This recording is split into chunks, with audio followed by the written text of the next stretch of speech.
Ulah eureun tina ngaji meh boga ilmu agami, manfaat dunya ukhrawi, bakal kenging ridho Gusti.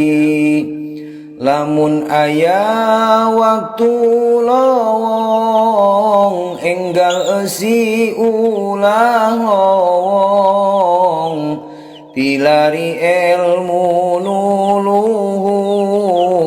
mengpeung umur acan nungtung.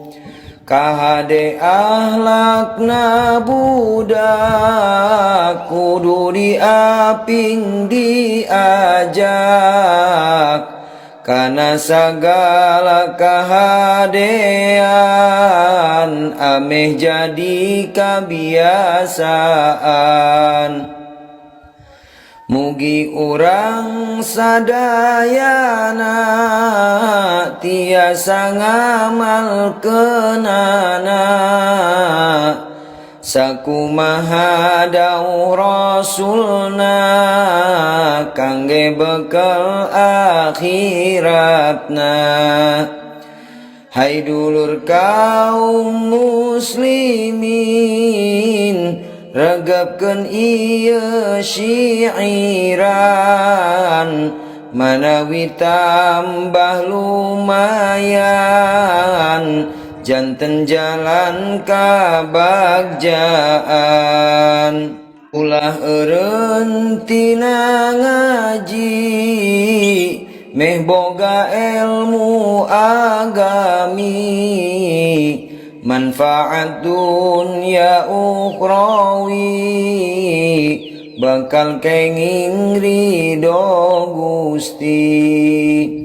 Lamun aya waktu lowong, enggal eusi ulah lowong, tilari ilmu nuluhung, mengpeung umur acan nungtung. Kahade ahlakna budak, kudu diaping diajak, kana sagala kahadean ameh jadi kabiasaan. Mugi urang sadayana tiasa ngamalkeunana, sakumaha dawuh Rasulna kangge bekal akhiratna. Hai dulur kaum muslimin, regepkeun ieu syiiran, manawi tambah lumayan, janten jalan kabagjaan.